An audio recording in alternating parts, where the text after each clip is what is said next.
were brought to train the Union Army on how to properly use these camels, and they were brought in the late 1850s, so before the start of the American Civil War. By the start of the American Civil War, the majority of them were in Fort Tejon, which is if you ever go on the 5 freeway, like right before you go down to the Grapevine, like Yeah, it's right there's a there on the right side. Yeah. yeah, there's a state park there. Is And there? yeah, there's a state park there, and that's where Fort Tejon is in the state park. And they have the original adobe buildings. So those are adobe. They're from the 1850s.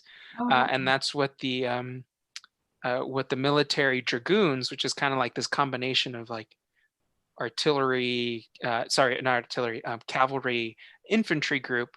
The dragoons were stationed there after the Mexican-American War. Um, and so that's where the camels were. But then when war breaks out, Los Angeles was not always sympathetic to the Union. So they brought the camels to LA and all the troops that were stationed at Fort MacArthur to the Pueblo of Los Angeles to secure that. And eventually, from that history, we understand they later built the bigger drum barracks, a more permanent military base to house troops here, protect this region, as well as the Arizona, New Mexico territory. But yeah, they had camels here, which, again, I'm going into a brief history of it, but there's so much attached to it. Back to the ghost, though. Um, Again, I think it's residual energy, if anything's there. In terms of my experiences, I think it corroborates that residual energy idea that I have because there's so many. One of the most often occurrences, and when I would give a tour and somebody would ask me about the ghosts, I'm like, okay, I got to give them something. And one of the most common occurrences, and some of the staff will back me up on this because we shared a common office. We shared a common office space, and the office faces the inner courtyard where you enter to go for tours today. uh-huh. And I remember just, we'd be working on different like projects, for the museum. Maybe it's getting ready for an event or, sending out membership flyers or, whatever. We'd be doing different things. And we would hear what sounded like boots in the courtyard, like, like walking towards the door. And we're like, okay, well, somebody's here. Well, let's go check that out. Or if we didn't hear the boots, sometimes we would be looking down at our stuff and we see a shadow, like a very, very prominent shadow cross the window. Like, so like the window would be in front of us and we would be at our desk that actually faces the window. And we'd be like this, and then something would pass in front. And obviously the light changes too, because the light's coming Mhm. from that side. So the light changes and you could see it on the desk. Like, oh, somebody's here. And we would go to the door, we'd open it up because we'd have everything closed for safety. We'd open it up, we look into the courtyard, no one, no one, absolutely no one. And that happened. I mean, it was such a common occurrence. It wouldn't be insane to say it happened once a week.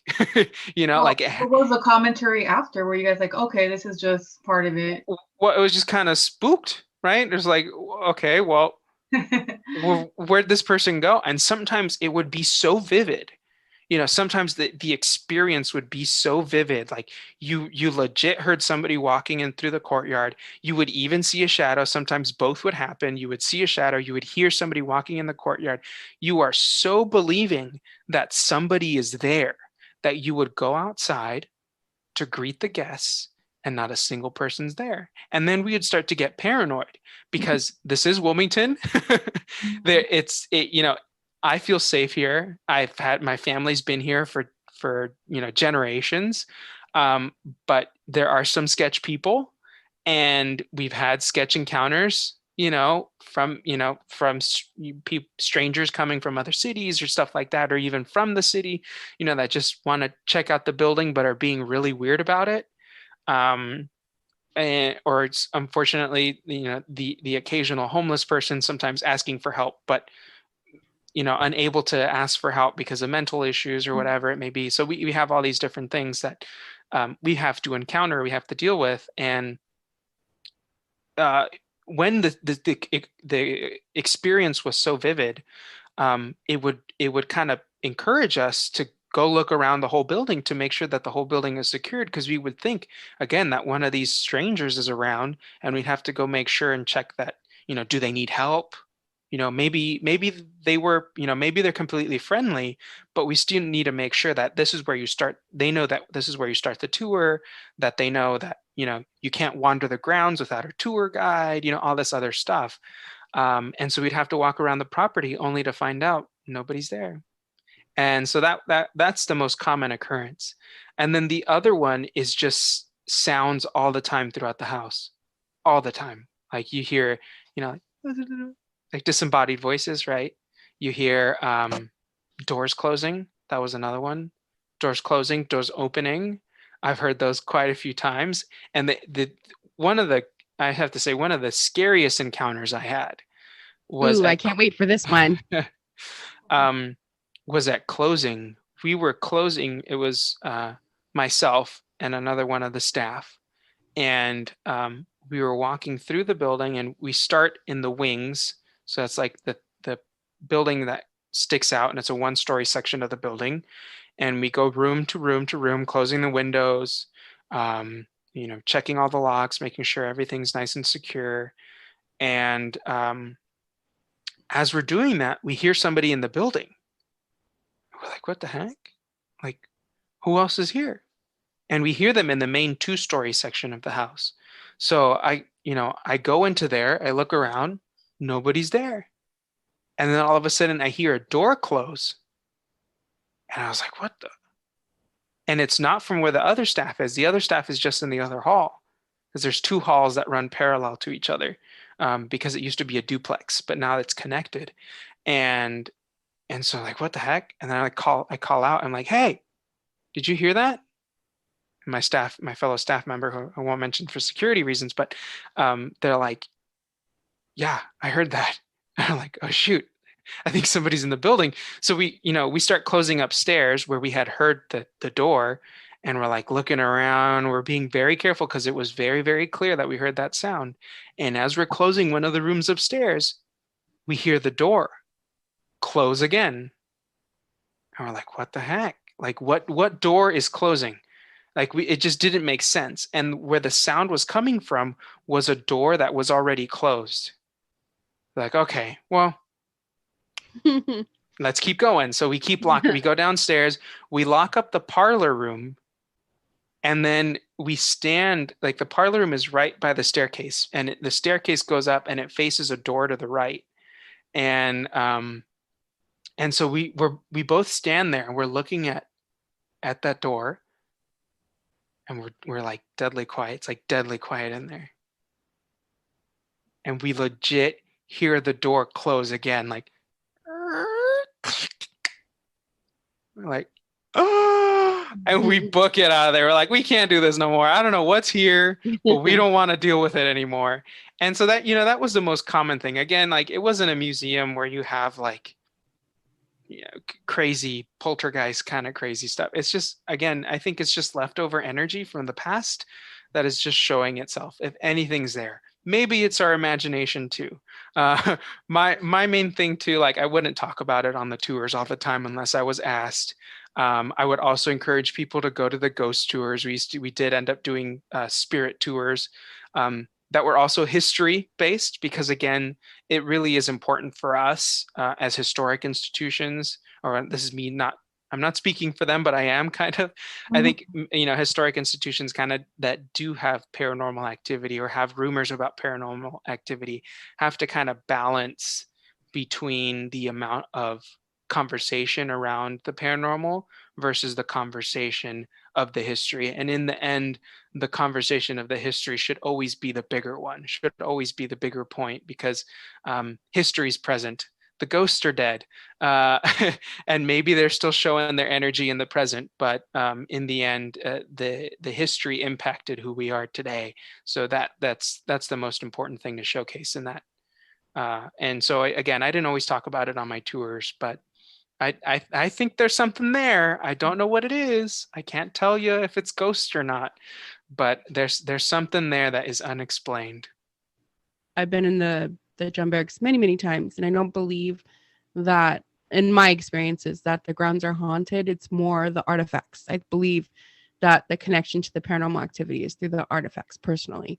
So I really agree with what you were saying. It makes a lot of sense, especially since you were in there a lot more than I was. I was in there, significantly in compared to someone else, but you've had the run of the mill, if you will. So Yeah, and I I think appreciate your opinion. yeah, it's definitely in the artifacts, and I've had, I collect antiques. I have a variety, as you can see in my background, is kind of chaotic, but I love antiques, and there's been times where I've picked up certain antiques and I immediately drop them because there's something like that is completely unexplained. I can't explain it. Like I'm a very logic-based person, very scientific. Like I'm like facts, facts, facts, science, science, science. And I measure things with as closely as I can with logic and say, okay, maybe it was this. Try to logically explain everything.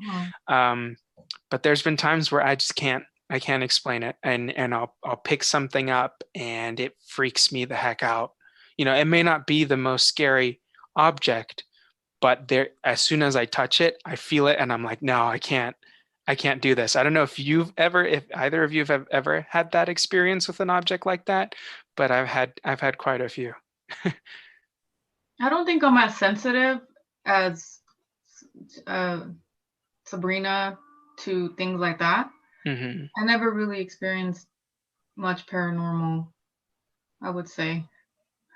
But yeah, I mean, some people they could feel more of the energy. So Yeah. I mean, maybe it's all just it's in the head, and the head perceives these things in that way. But I have had encounters that are just unexplained. I'm And not I kind of skeptical either, though. yeah, I really truly embrace people's feelings yeah, and stories. But yeah, for me, like I haven't, not in that way. So it's yeah. interesting hearing it from others. Yeah, and the same thing with aliens. I think it's arrogant for us to think that we fully understand the world, right? Yes, I And the completely universe, agree. right? I think it's so arrogant to think that we fully understand everything. It's like, no, we don't. There's things that are fully out of our control that we just do not understand. Right. That goes beyond the physical world. Because like, what an incredible universe we live in. Like, this place is amazing how it was made. Like whoever made it, if you believe in God or whoever you believe in, like, or if you don't believe in anybody, like either way, like this is an incredible universe with like a diversity of creation. And so I'm the same way. Like there's just things we can't explain, and I'm very open to learning. Mm-hmm. Do you have more questions, Sabrina, on that in that area? No, I think we touched it. I think that was great. Yeah, and so just to kind of, again, looking at some of the stuff you've been doing. I mean, you're obviously involved in all the ranchos, Cerritos, rancho los Cerritos, and I don't know if Los Alamitos too. I'm not sure of that one. Is there? I think there's a Bixby Knolls one, right, or something. I'm getting the names confused. Yeah, so and that's okay. People confuse them all the time. There is a Rancho Los Cerritos and a Rancho Los Alamitos. Alamitos. There you go. They're both on either side of Long Beach, and they both were owned at a period of time by Bigsby family members. Okay. So they were both owned by the same group of family. Yeah, and then I'd seen you part of the Historical Society, the Long Beach one, and I guess, were you a docent at the Banning too, or was just drum barracks? No, so I did the training for the Banning history for two reasons. One of them was just to know the history of the site a little bit better, especially because the history of the Banning Museum is so closely tied to the history of the drum barracks. So I think it's important to know both of them. But I never really did like tours. Like I did a training tour because after you're done with the training, you like have to give a tour so you could like pass, you know, you get the check, okay, this person's okay to give tours. So like that was like the only thing I ever did. I helped with like the butter, you know, when there's like the third grade, fourth grade tours, like I helped with those, you know, on occasion, because I work for the city of LA for the Department of Recreation and Parks. And they're very accustomed to like kind of like, not, I wouldn't say necessarily sharing staff, but like everybody knows each other, you know, especially like this is Pacific region over here, and like everybody in the Pacific region kind of knows each other. And anytime, hey, you know, we're having an event, could you come help me out, you know, Okay. like, and we'll, you know, we'll usually go if we're available. Like it's not mandatory for us to go work for them, but if we want to, and we get extra hours from that museum, like it's a good opportunity to get paid a little bit more, and the city pays really well, so you usually don't turn it down. But like I did work for the Maritime Museum too. Like I helped with their like Lego event, and like moving, they had a moving day, so I helped them like move furniture. So like I've done stuff for like the museums in the area, because of like that kind of like lend lease lend lease program, I guess. I don't know. But yeah, so no, I never had the opportunity to fully give tours or volunteer at the Banning House. And then they also have like this thing where like you can't be an employee and a volunteer. So Oh, even though like I may want to be a volunteer at the Banning House, but I can't if I'm still under the city payroll. oh, So okay. yeah, like you can't, if it's a city facility, you can't volunteer there. Unless you're outside the city payroll, then you can volunteer there. Got it. And it's just for like, it's legal issues, because it's the same department. Like they obviously don't want to get sued. Like, oh, this person worked and, you know, didn't get paid. It's like, oh, but you know, I could have said, oh, I'm volunteering. And then later on, I'm a bad person and I change my mind. And I say, no, you got to pay me. Like, how dare you not pay me? So they're just trying to, avoid that and make sure everybody Yeah. gets paid for the work that they do. And right now you're currently part of the Long Beach Historical Society? Yeah, so I'm still technically helping out the drum barracks so I kind of never left them. And I am currently working at the Historical Society of Long Beach as a membership coordinator. And I help with some of the educational programs there as well. And then I've also done work with the ranchos. So yeah, so that's like some of the, well, particularly like I've helped out with Rancho Dominguez, but that's always through the drum barracks that I've helped at Rancho Dominguez, which is the one here in, I love I think Rancho it's Dominguez Compton, in Compton. right? In Compton. Yeah, Compton, I think yeah. in Compton. Yeah. Which have you both been there? Yeah. Oh yeah. Sabrina has, yeah. That's a cool one. That's a really cool Yeah. one. And then Rancho Los Cerritos. I've never helped at Rancho Los Alamitos, but Rancho Los Cerritos is where I got my first history job technically. I had already been hired at the drum barracks, but the way the city processes things, it takes a little bit of time. Yeah. So I first started working at the Rancho for a summer internship. It was a paid summer internship. And then after the summer internship was over, then I started at the drum barracks. So my first job was at Rancho Los Cerritos, and I worked there as a museum educator.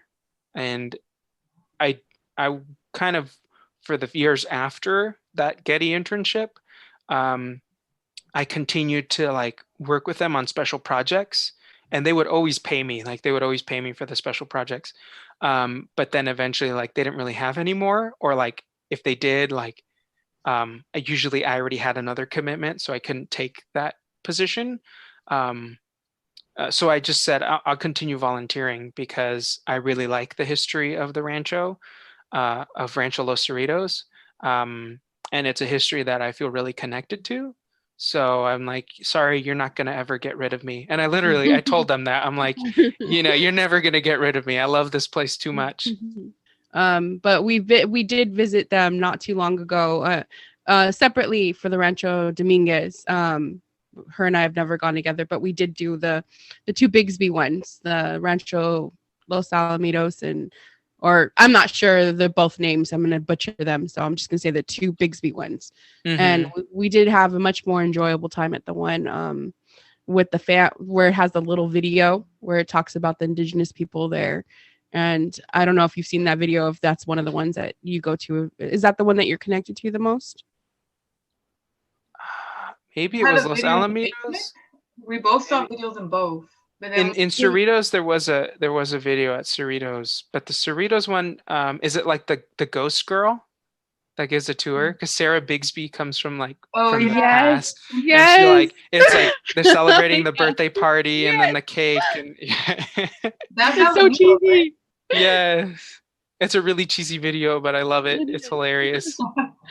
Yeah, I took reenactors on a tour there one time, and they're really, really picky, obviously about like certain historical details. And I think to a certain extent, anybody involved in the history world, looks at something and like, that's not accurate. Yeah. But they saw like her shoes, and her shoes have a zipper on them, and she's portraying like the 1870s or the 1880s. So they're like, I don't like her shoes. Yeah. But it's still a fun video, and the rest of her costume's really good. But that's a fun one. And I think the Tongva are like mentioned briefly, not super in length, unfortunately. But no, just it does. At least they touched it, I guess. Yeah. We'll give them that. Yeah. They touched on it. Mm-hmm. So even if we go a little longer, we could do 2 parts on you. That's fine. I mean, because I know there's a lot of information. Yeah. If y'all ever just want to hang out, that's perfectly fine with me. We're gonna have to. We could just we bring cocktails or whatever, and we have cocktail hour, happy hour. Forget that. We're gonna take her to Disneyland. We're gonna go to Trader Sam's, and we're gonna have some tiki cocktails, and we're gonna force her to live Disneyland magic. Yeah, do a live stream or something. I don't know. Yes, I'm all for live streaming. Yeah, I'm more than welcome to meet again, and if you guys want to talk about a particular subject, I'm totally down for that, because I'm everywhere. I know that, and it's not easy. It's not easy being all over the place, but I like it. I did want to just ask a few questions about some photos that I thought was interesting. I don't know if Sabrina has some to ask too, but yes, you're a man of different interests as far as history. One of the ones that I notice a lot of is the mid-century as well, and the 1950s, and in the old cars. You like bombs and a lot of the old cars. Which, do you own a bomb? Because that would be cool if you did. Oh my God! If you own a bomb, we're kidnapping you. A bomb? Yeah. It's the slang term for the 1940s cars. Like that's what I thought. Yeah. No, I wish I did. Darn it. I know. Wouldn't that be cool? And here, like, oh my God, Los Angeles is just such a great place for car culture. Yeah. Like, especially like in the Mexican American communities, like it's just, and African American communities as well. It's just incredible, and what these what they have in these places is, like, I love it. Like my next door neighbor here actually has a few, and they're cool. They're 30s, 40s. Beautiful. What's your favorite car? Okay. If I could have any, it would be a 1963 Lincoln Continental Black. Oh, that's a wow. Yeah. That's kind of smooth. That's well, that's the Kennedy car. It was the presidential car at that time period. So what do you love? You did mention your love for the mid-century. So I like you go back to the Civil War, then you go back to the 40s, and then I like how you embrace era. Yeah. So I love the mid-century because after like growing up in Wilmington, like this house is from the 1920s, so it's a really old house, very tiny too. And then when I moved to Long Beach, it's a very 50s cookie cutter neighborhood, and it was part of the same development that the city of Lakewood was under. And if you know much about the city of Lakewood, the city of Lakewood was like one of the largest like suburban developments. Like the whole city is birthed out of one whole suburban development.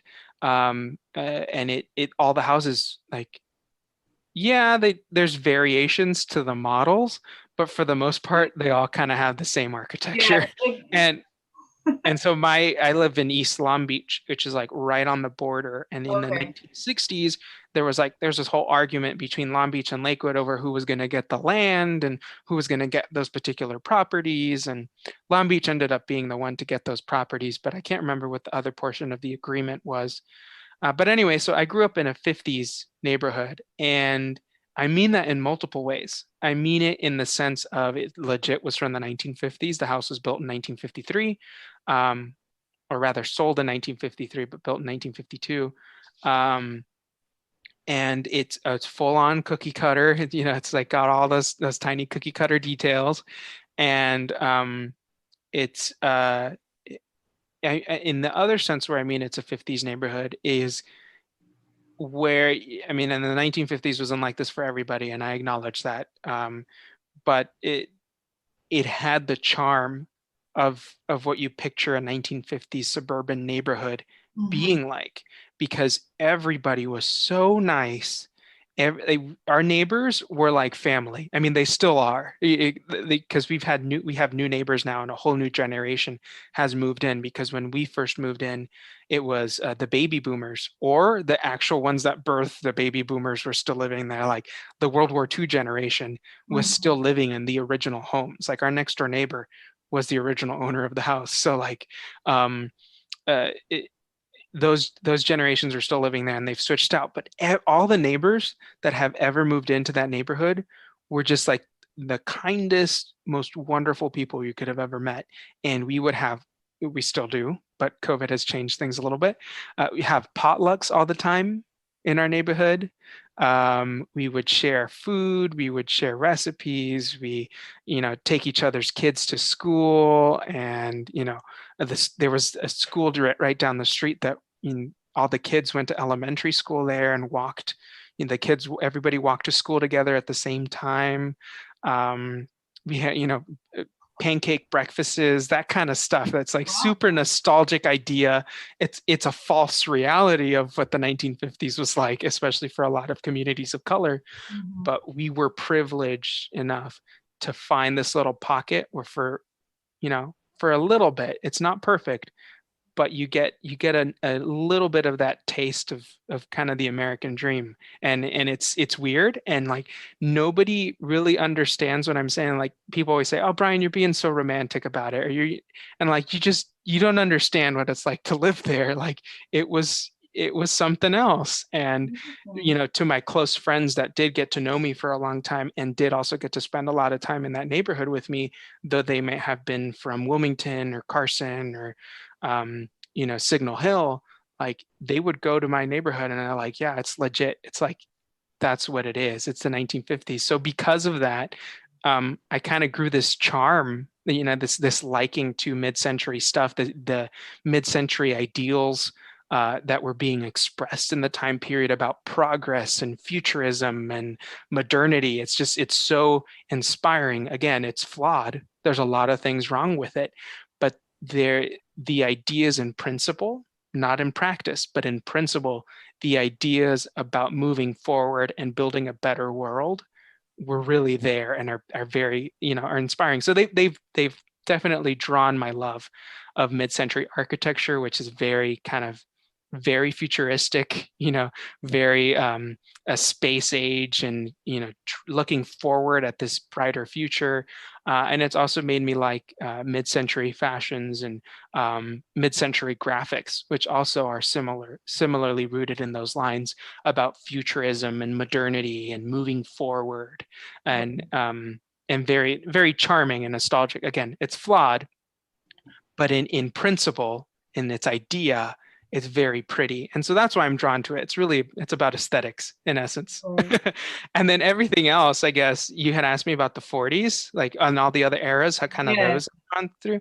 So like to keep it in short, the 40s, I really got into World War II when I found out I had an uncle that served in World War II. So this is getting really personal, but um, for a long time, I've loved history since I was very young. Thanks to my mom taking me out to all these Mhm. places, but um, I never really felt connected to it. I never really felt that I belonged in it, especially the way that American education teaches history. It's a white man's history, Right. period, It really is. right? Period. That's what it is. And I never saw myself reflected in that history.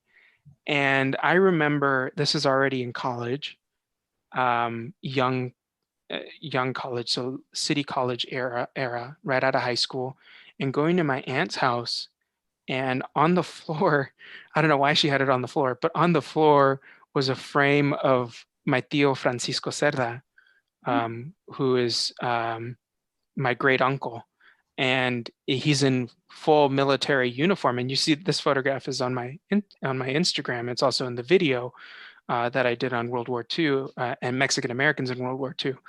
And I see that photograph and I'm like, Dia, who is that? And she's like, that's your uncle. That's, that's my mom's brother. And I just had this moment of like, what? Like, what do you mean? Like, he's in uniform. Like, what? He served in World War II? Like I didn't had no clue that my family was even here in the 40s. I had no clue. Like in my mind, my family just came from Purépero in the like 1980s. That was my Yeah. perception. Like Purépero, that's where the town where my family's from. Like they came from there in the 1980s and then they've been here ever since. Like that was my perception. I had no clue that my family goes back even further, and that let alone my family participated in, one of the greatest, and this is in negative and positive ways, greatest historical events of the 20th century.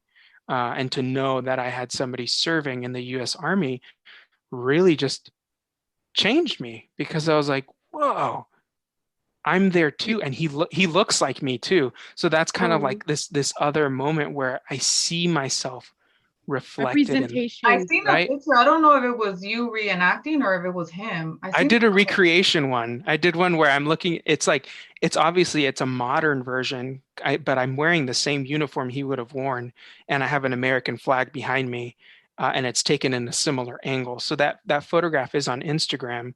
But that was like the beginning of, well, like, whoa, I'm in this. And so right after that, like I got super involved into World War II. I'm like, I want to know what happened. And I started researching. And then later on in the process, like, I met World War II reenactors who were really, really welcoming and a really amazing group of people. And they're like, hey, do you want to participate in a reenactor group? And I was like, heck yeah. But I'm like, I'm not really into the whole holding the guns thing. Like it's just that I really like the civilian aspect of World War II. And so I participated in, or I still do continue to participate in a group that reenacts the American Red Cross during World War II, which is a civilian, civilian group that provides welfare to servicemen as well as civilians during the course of the war. And so I reenact that. So I don't do any of the soldier stuff, but I was still fascinated by it. So I did a lot of research and, learned a lot. And in the process, learned a lot about what Mexican Americans did during World War II, and what my uncle did. What was the circumstances that my uncle ended up serving in World War II? What was his life like? And so again, that was, for me, World War II was important in that way, that I felt connected for the very first time to the American history that I had been ingrained in me for so long, right? But now for the very first time, I'm like, whoa, I'm part of it too. And then that it led me to also think like, whoa, I'm part of it too. But why now as an adult am I just finding out about this? Right. Yes. Yeah. And so that also, that for me was an opportunity to really, and it all happens at the same time. Around that time that I found out about that is when I decided to solidify my career in the museum world, because I took it as an opportunity to make sure that no other kids after my generation, no other kids grow up not knowing their history and not knowing that people like them were part of the history of this country, right? And that this country was shaped by people who look like them.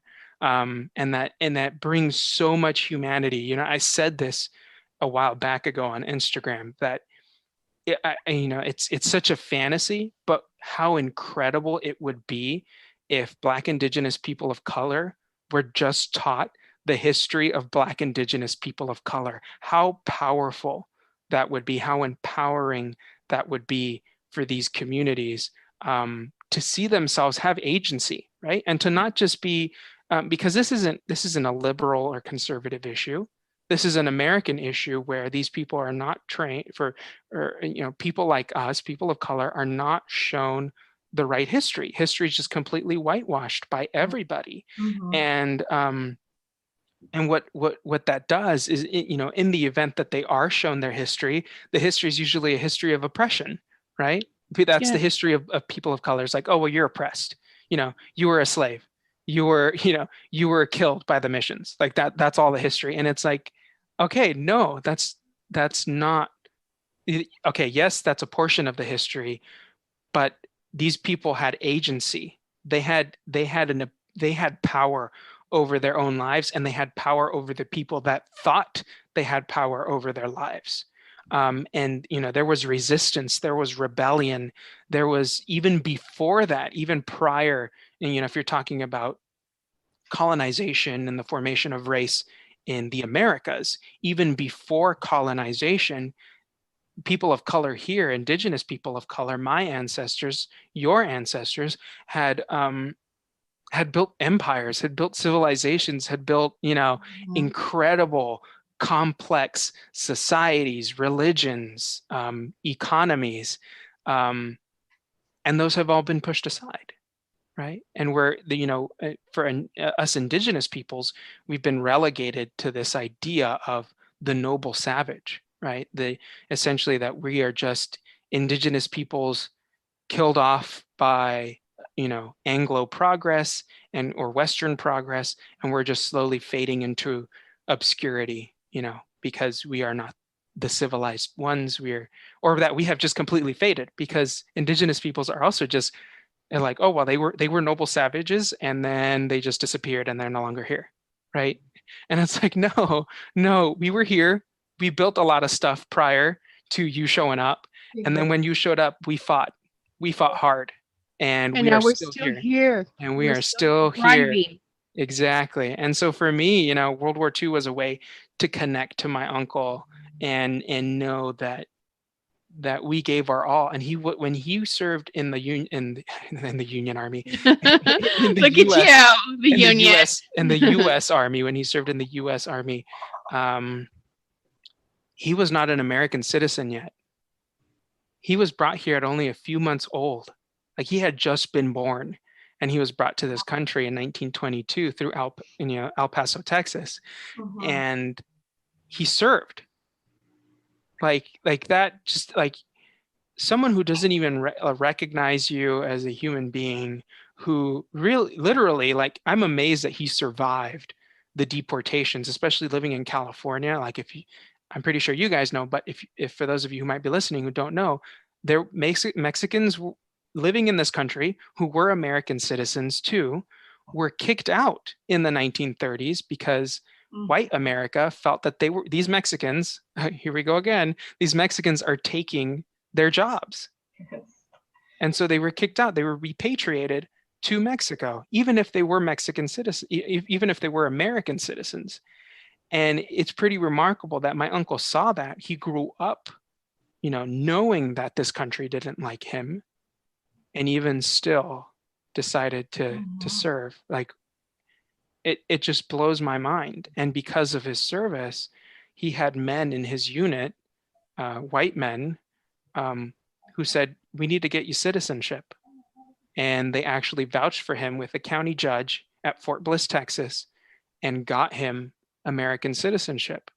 But that's also, and I will acknowledge this too, that military service isn't the only way in which we show engagement in history, and is not the superior way to show Americanness. I think the superior way to show Americanness is multifaceted and complex. And what I mean by that, Americanness, I think Americanness is fighting for a better way of life, is fighting for social justice, fighting for freedom for all. And I think people of color have been the American story, are the American story.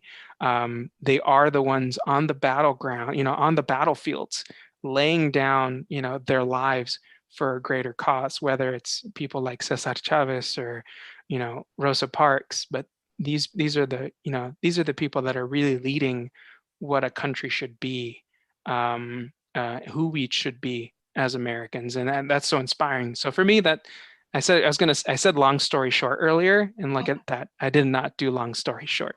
And then Civil War, I just love the drum barracks and my connection to it. Again, growing up in Wilmington, I thought it was just so cool that we had a museum so close that people don't pay attention to.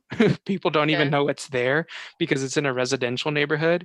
But like being there, again, Susan Ogle was just an incredible woman in my life who really transformed the way I thought about local history and really encouraged me to engage with it and see it, right? See it, because again, prior to that, it's just like, you just don't recognize it. You just go through your daily life in Wilmington or Carson or wherever you live, and you don't pay attention to these buildings that are in our everyday lives, and we don't recognize how important they are to how they shaped who we are today. Or even we just don't acknowledge their presence. And so for me, with the drum barracks and my participation there as a volunteer and then later as a staff member, I really grew attached to its history, and I grew attached to Civil War history because of its relation to the museum. And I find it so fascinating. And then also just Victorian stuff is cool. People like that. I wouldn't want to live in that time period, but the architecture is cool. The clothing is really cool, and the foods are weird, but I'd try them. No, that's interesting. And Sabrina, it kind of ties into the next question about some of the romanticism. So you have a question on that, Sabrina? I did. Because looking at your Instagram page, you see you dress up, you're doing living history. I used to enjoy that quite a bit. I still do. A little bit more problems I see the older I get, just being more conscious of who I am. I see myself. I too love the Victorian and Edwardian era. I love those eras very much so. But as I get older, I start to think on my journey, who would I be in that time period in this country? And I wouldn't be the people I romanticized, which is causing me to have a really a big headache, basically. Like, what do I want to put out there? Do I want to portray myself as someone who I would have historically been, like in the ranchos in New Mexico? Or do I, present myself as the British widow in all black velvet, in London, in this, big home? I love them both, so it's really hard to say. But I find the older I get, I have that tug of war. And I was curious, because you seem to be a very conscientious person. How do you feel about that? How do you feel about the living history and incorporating, who you are, where you came from, your ancestry into that? Or is there a disconnect completely? So, and that's great. And there's obviously a lot, and I could feel like I could give a whole episode about that. I think the first step is being fully honest with history. I don't think there should ever be an opportunity for you to not be honest, right? Or rather, you should always be honest with history. You should show everything. And for me, my love of the missions and the ranchos kind of started around the same time that I had done the internship at Rancho Los Cerritos. And I had also just started UCLA. And at UCLA, which I had referred to earlier, was this period of time where I really started to connect with being part of history too, and another level aside from the personal aspect of my uncle, but also knowing that that I'm included in this history. I'm equally a part of this history, and I shouldn't ignore that. And that me as a person, again, this is leading up to 2016, me as a Mexican American predominantly. Me as a Mexican American am human. I am valid, and I'm American. I'm just as American as anybody else, right? And it was coming to terms with that, and also learning to love myself, because for a long time as a Mexican American, and I think any Latino, doesn't matter if you're Mexican or not, any Latino or Latinx will go through that experience of wanting to be white, wanting to assume whiteness, and not favor your indigenous, your Black heritage, and just completely ignore any form of color. And a lot of colorism exists in the Latino community. A lot of racism exists, nasty racism, and sometimes we grow immune to it, right? We just, because it's natural to us. And we say things like, oh, mira qué lindo, este niño tiene ojitos verdes o tiene ojitos, azules, oh, look at this cute little kid has, green and blue eyes. And then this other kid who, just came out, maybe, the sister's son comes out and he's darker skinned. Ay, mira qué prieto. Oh, he looks like an Indio. Yeah. He's so tan. He looks like an Indian. Oh man. Well, number one, we are Indians. Number two, Latinos are very diverse. And number three, it doesn't even matter, right? Like, you shouldn't even have to look at the color of the kid's skin. It doesn't matter. They're beautiful whoever they are. Yeah. And that's the culture that I grew up in. And then, and that's also, I grew up in a white neighborhood. After I had moved from Wilmington, I grew up in a predominantly white neighborhood, where then I really was the minority, right? Here in the barrio, I had comfort because everybody looked like me. My primos lived down the street. We all lived on Flint Avenue. Like, it was like we all knew each other. We all looked like each other. Like, there was no racism here that we could see, right, as kids. And it wasn't until I went to that white neighborhood that I'm like, I'm chubby, I'm brown, I got the darkest eyes on the planet, and, I got dark hair, and I'm going to school with the palest kids. They're skinny, they're fit, they're in athletic groups, they're in all these other programs, they're smart, they got blonde hair, they look like the prime of what you want to be, and also the prime of what your family raised you should be. Exactly. Right? As a Latino, you should assume whiteness. You should assume the colonizer's identity. Mm-hmm. And so that, it's heavy. That's heavy stuff. And I didn't love myself because of that, right? I didn't love the color of my skin. I didn't love the shape of my face or my nose, and how thick I was, and so part of me growing to love the ranchos and missions, and this is gonna sound weird, but is coming to terms with loving myself. And for me, when I saw the missions and the ranchos, I saw myself reflected in them initially. I saw this is like, whoa, like, I'm here. Like, this is history that is relevant to me, like, because I'm a product of Spanish colonization. This architecture is the same as the architecture in my family's pueblo, like adobe, like my family's home is built out of adobe. Hornos, my family cooked in adobe hornos. Like, all this stuff is like, it became familiar to me, and I grew very prideful of it. But it became kind of dangerous in its early years, because I grew so prideful of being Mexican, and I loved, Alvera Street, and I loved the ranchos and the missions, and I did begin to fully romanticize them. So I'm guilty of that. I'm guilty of that full-on romanticization. But I did it, and this is not defending what I did, but explaining rather.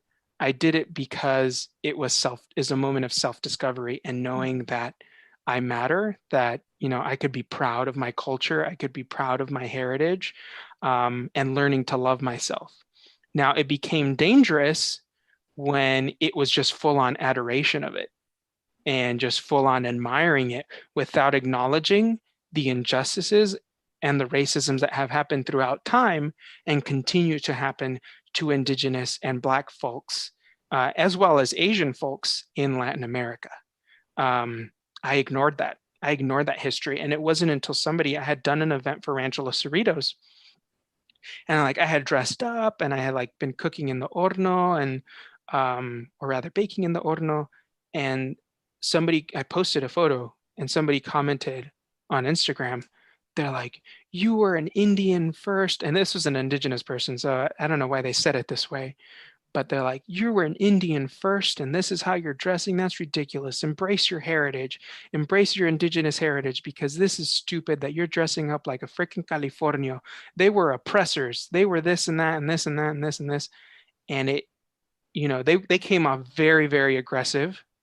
They clearly had a lot of rage to express, but it had meaning behind it, and I listened, and I had a conversation with this person, and they were not always receptive to what I had to say, but I also understood their point of view, and it made me want to change the way I shared those stories on Instagram. And I still had a love for the missions. I still had a love for the ranchos, but I was like, okay, maybe it's time for some nuance. And here's why I love them. And again, it goes back to this whole idea that I see myself reflected in these histories as a Chicano. I'm a product of colonization, and Chicanos and Chicanas Chicanx acknowledge that we have this duality that we have to consistently wrestle with. More than one. We have the dualities of being mixed race, right? And coming from all these racial backgrounds. We also have the dualities of religion, right? Because our traditions are still indigenous, but they're also Catholic. And then we have the dualities of nationhood, belonging to the United States and belonging to Mexico. And you can't fully rid yourselves of those. Yeah. You can't. Like at this point, you can't. You could rid yourself of toxic, Latinx culture, right? Like the racism, you could rid yourself of that. But in many ways, our culture has become anew as a result of Spanish colonization. And in many ways, that's the same history of indigenous peoples in the US. It's the same history that occurred in the missions and the ranchos, is this process of borderlands history. Borderlands means like there's all these, different peoples coming together, fighting over power, in some cases, literally coming together and forming new people, new cultures, new religions. And I'm part of that history. I am shaped by that. The color of my skin, the way I look, is the physical way I look is a product of that history, as well as the culture that I observe is a product of that history. So I'm like, okay, maybe it's time to start having these discussions as to how how identity relates to these spaces. So a lot of my Instagram is about navigating identity and what these spaces mean to them. And there is a post, and I mean, for time reasons, I will encourage people to go through my Instagram. It's not stalking. It's perfectly okay. Read my posts. Not everybody likes to read them. That's perfectly okay. No offense, but my Instagram is for me. And if, I am open, and I've always said this, I'm very open to criticism, and I'm open to changing. And if you ever approach me and because I said something inappropriate, like I will listen to you and I will try to change what I put out there. I am not afraid of that, and I only grow better because of that. But my Instagram is my own, and it's uniquely characterized and tailored to me. So maybe you might not find interest in it, and that's okay. But if you do, I encourage you to read those posts, especially there's one with me in the mission San Gabriel, and it's about my relationship to the missions, about how the reason why I connect to these spaces is because in seeing them, in acknowledging their complex, often hurtful legacy and history, I help understand myself a little bit better. I understand who I am and how I was made. And William Deverell, who's a historian in LA and California history, he said something that's stuck with me for so long. And he said, it's only until we look at the singularisms, what made essentially people split off and form, independent identities or reaffirm whiteness in the past, in the colonial period. We must engage in those singularisms if we are ever to find healing in the present. And so what he means by that is we need to study history. We need to acknowledge how racial formations occurred in the past, how race was shaped, the nuances of race and what divided people in order to better understand ourselves today and hopefully heal from it. And I fully believe that, at least for me, history has been a healing process. It has been healing. It has been healing from historical trauma, healing from, and that includes the toxicity of Latinx culture, the racist, culture that pervades in our communities.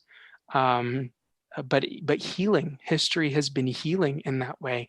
And so for me, engaging with those spaces, the missions and the ranchos, is an opportunity to do that. And also, I hope, and I haven't done this often, but I want to try to do it more, is that the missions are also, this goes something I said earlier, indigenous peoples were not noble savages.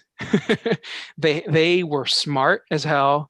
They knew what they were doing. They knew how to hold their oppressors accountable, and they tried. And many times they succeeded, right? That's why indigenous peoples are alive today.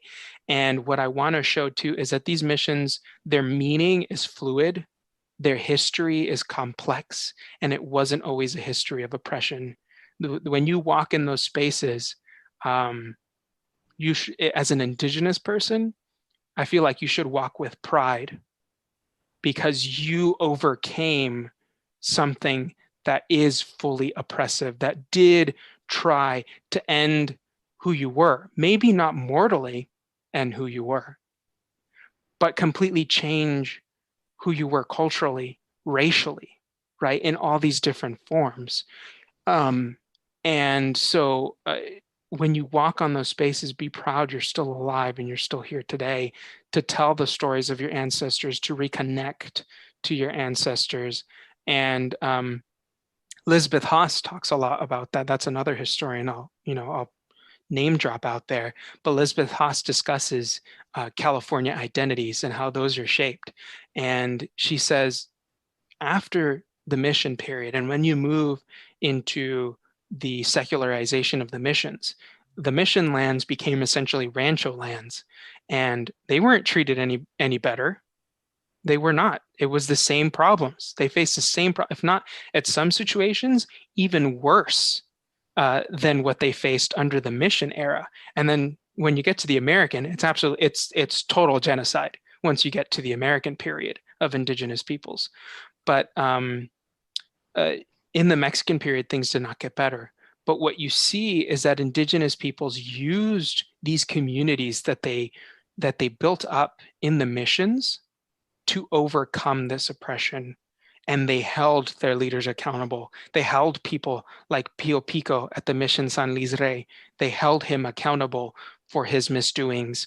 And when you get to the American period, there was this unique shift that happened where these people who claimed Spanish lineage or claimed Spanish identity, whether their physical exterior reflected it or not, or whether the lineage reflected it or not, we do understand that there were California elites, and they were very, very Spaniard or colonized. And so they behaved like the colonizer, even though, again, they may not have been fully European. But there's this unique situation where now all of a sudden, American whiteness is what you have to aspire to. And American whiteness is in many ways very different to whiteness in the Spanish colonies. And all of a sudden, these Californios who, like Pio Pico, who's all over the place racially, all of a sudden they couldn't put their white card up anymore, right? Because their exterior didn't reflect it, because they were seen as a race of the past or somebody of the past, and they were not reflecting American whiteness and American modernity. So there was things like the greaser laws, which started to criminalize Latin American people and indigenous peoples in California, and criminalize them, right? So that's the beginning of a marginalization. And they may have been the elite Californios, but they're considered under this marginalization now. So they're being criminalized. So they don't have that elite status anymore. And what Lisbeth Haas says is that now, for those who still remain very traditionally indigenous, whether they be Tongva, Chumash, Ohlone, Ahumen, whether they're part of, they're still rooted in that indigenous community, or they had assumed now a Mexican Spanish culture, they started to come together and form very strong communities around the Catholic Church as a form to combat American conquest and say, hey, we have our communities here. We're strong. We're politically active. We are very, very religious, and we're going to kick your butts if you try to kick ours. And places like Mission San Juan Capistrano became almost refuge for these people who felt indigenous or Spanish or Mexican, who started to feel like they were being fully oppressed and being completely killed off for the sake of American modernity. And they use these spaces to form those communities of political activism and survive. And that, that period of time goes from 1848 up into the 1930s, because these families were still living into the 1930s that saw, Spanish colonization, Mexican acquisition, then American acquisition.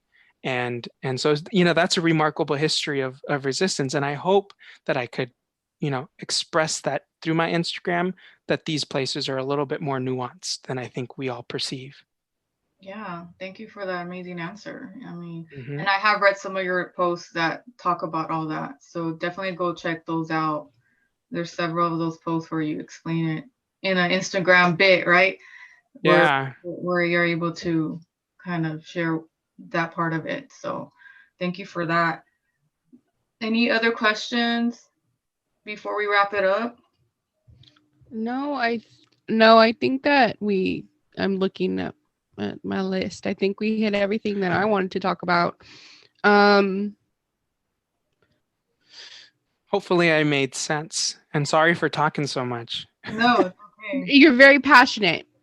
We love it. We get like this too. You just don't hear our driving conversations. All of our conversations are the best in the car. And we're like, we should have recorded it, damn it. And we never do. That's going to be the next episode. But I mean, the car session. We have another episode with you, because I mean, I seen that you love Art Deco. I seen you had a piece of the 6th Street Bridge, which I do have a piece of the 6th Street Bridge. Yeah. Yeah, I mean, you're all over, and you went to Doc Brown's house, the Gamble house. I really love that. That's right. Yeah, I did. You met Charles Phoenix. I did. Yeah, I did. Just everything like that. There's so much. I can't even. Nathan Masters too. Do you watch Lost LA? Which one? Oh, yeah. Lost LA. Yeah, I met that guy, Nathan Masters. Lost LA is an incredible show. For those of you out there who are in love with LA or from LA, watch Lost LA on KCUT. It's an awesome show. That's post Hugh Hauser, right? That's post Hugh Hauser. It's yeah, but very similar.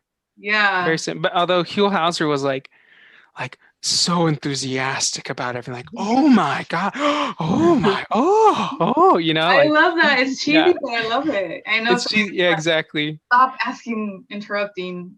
Yeah. And Nathan Masters is a little bit more formal because he comes from a scholarly film background, so the it's a little bit different, but it's still similar themed, where like you're talking with history people and going to these locations and showing these these historic sites off. How do you think you could get more? I mean, because you're a young person, and now we're putting this history on Instagram, and I feel like a lot of younger people are not as interested in history. And I know, like, when I was in high school and after that, I wasn't as interested, obviously, because we weren't learning the real history till later on in college. But even like I tried to like look into historical societies, and it was always older people that kind of had their own clique, and I never felt like I could connect to it, so I just did my own thing. Yeah. And but you're obviously in that realm where you could bring a new audience to history. Like, what do you suggest, or what do you think that you're doing that could bring that new audience, as a young person? Yeah, well, there's still very old white spaces. Museums in the history Gatekeeping. world is still old white spaces. I only had, even going to UCLA, I only had one, no, yeah, UCLA only had one professor of color in the history department. Like, I mean, there's more.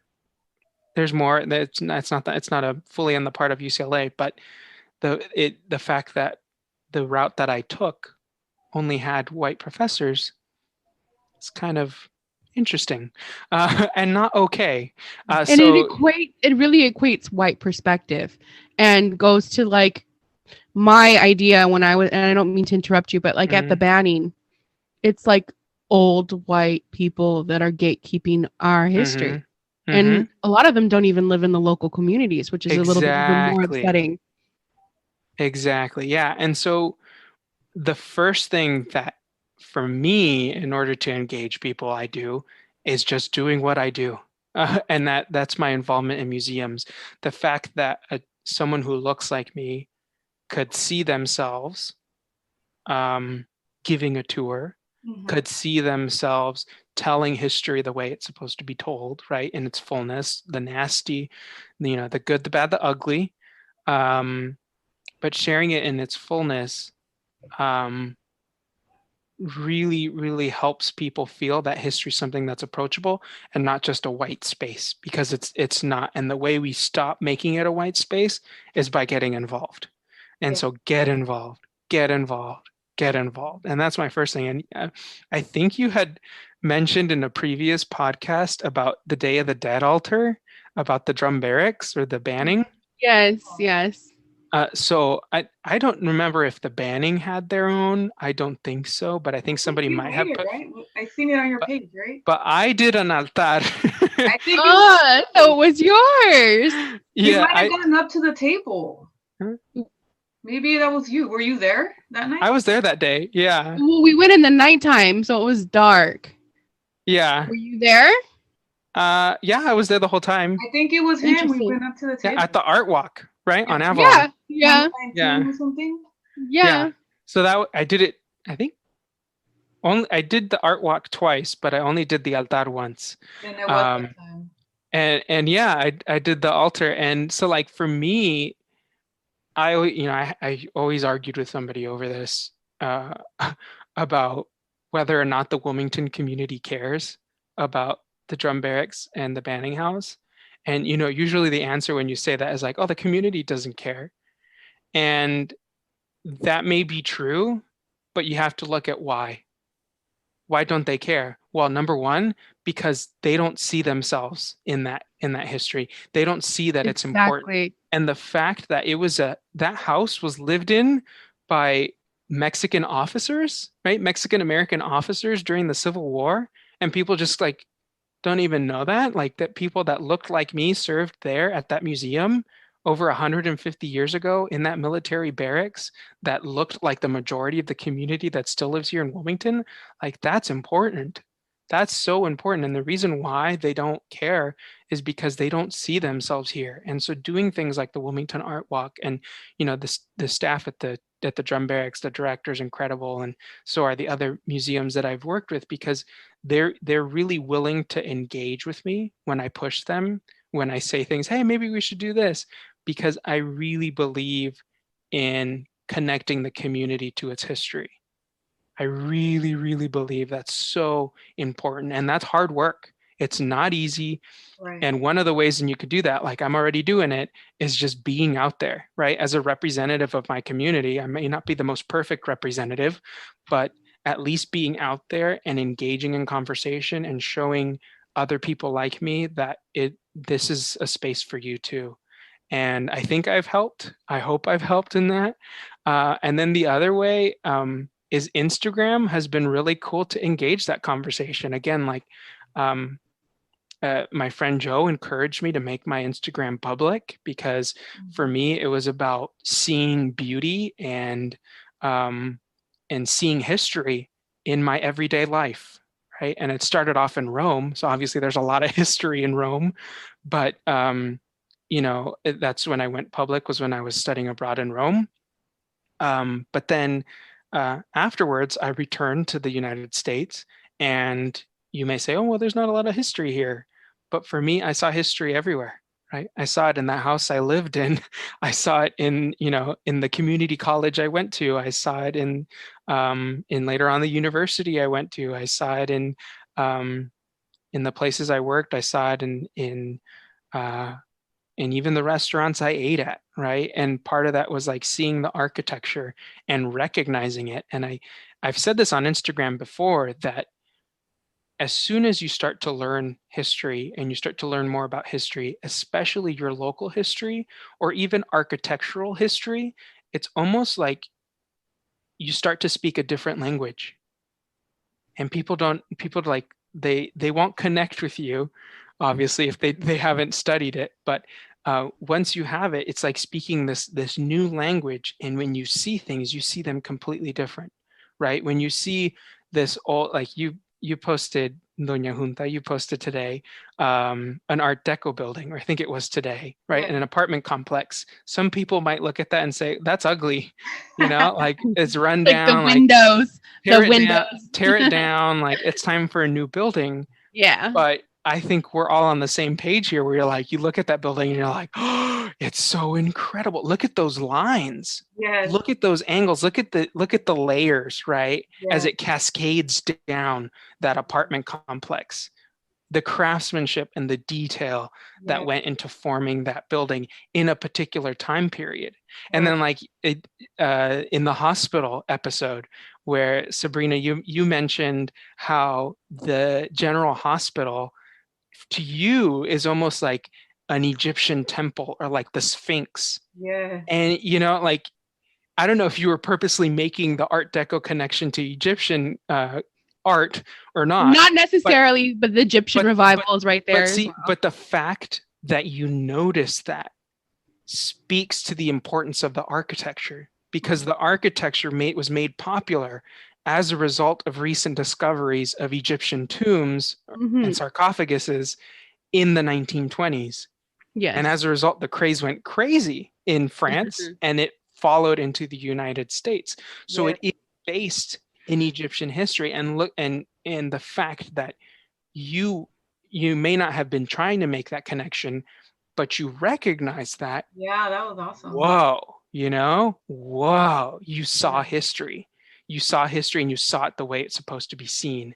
And so for me, like, Instagram is an opportunity to do that, because I take pictures. I'm like, oh, that looks pretty. I'll take a picture, post it. Right. Like just the other day, I put that apartment complex that it reminds me of Mary Poppins, and even New Orleans Square. And it's from the 1930s. And most people might just pass by it, completely ignore it. But I saw it and I'm like, wow, this is one of the most beautiful buildings I've ever seen in my life, and there's history attached to it. I don't know the history for that particular building, but I know there is.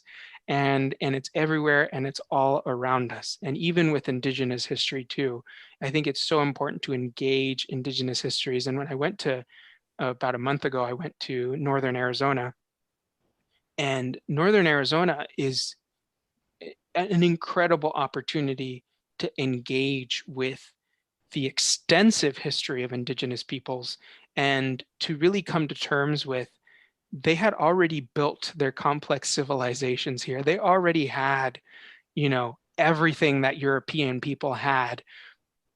But unfortunately, colonialism happened, and a lot of that died off. But they were already here, and they were here for thousands of years. And just acknowledging those spaces as Indigenous is enough. Like, I did one on the Hopi House at Grand Canyon on that post. And I wrote at the end of it that when you go to Grand Canyon, acknowledge that you are on Indigenous land.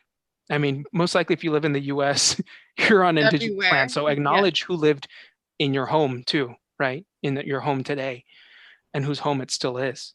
But when you're in Grand Canyon, it's not it may be a national park today, but it's still home to people. It's still home to indigenous peoples, and to the Hopi people, and to many other indigenous peoples of northern Arizona. The Grand Canyon is a place of emergence along the confluence of the little Colorado River and the big Colorado. Is the place where the worlds come together. These two worlds, the supernatural or the godly world and the human world, and it is from the place where the Hopi emerged, and it's known as Sipapu, the place of emergence, or Sipapui. And so, like, just how remarkable and incredible that is. So I think Instagram is a great tool to engage people, and in a very approachable way. I try to do history in a very approachable way. I don't do the long, I've done long worded ones, but even when I've done the long worded ones, I try to make it hopefully in a way that is approachable to everybody, even if you don't come from that history background, or even if you don't live in the area, that you are able to read the post and start rethinking about your own surroundings. And that's why I also did my local architecture challenge, which, to cut time short, take a look at my local architecture challenge on my Instagram. Yeah, we're definitely going to I'm going to take that challenge. We're going to take it. So yeah, thank you so much for being on the podcast and sharing so much with us. It was amazing. I really appreciate that. And where could people find you again? So those that don't know your page. Yeah, so I'm a history collector, or you can't look up my last name anymore. My name's Brian Chavez, but a history collector. Okay, and we'll link that as well. That's the handle, right? That's what you would call it. Yes. History collector. And we'll be linking that. So just on there, he's pretty active on sharing his adventures and whatnot, and talk to me, tag me and stuff. Are you done with school? Are you almost you still have some time? Yeah, I still got to do some more, but hopefully it'll be done soon. Yeah, so we'll be seeing him directing some kind of institution of history one day soon. Yeah, let's hope. Yeah, that'd be cool. He was in the loop with that. And you could follow me on SWATme_Chronicles. I'm Luna Junta. And then you can follow the podcast page. And Sabrina, you could share your page. Yeah, it's observing _spooks_ and other vices. And again, I will be active as soon as the semester is almost done. So I'll have more time to, put some ghost stuff up for you guys. Yes. Okay. Thank you so much, you guys. And we'll see you in the next one. Thank you so much. What an opportunity. Thank you. Yeah, it was fun. It was a lot of fun. Yes. All right. Bye, y'all. Bye. Bye.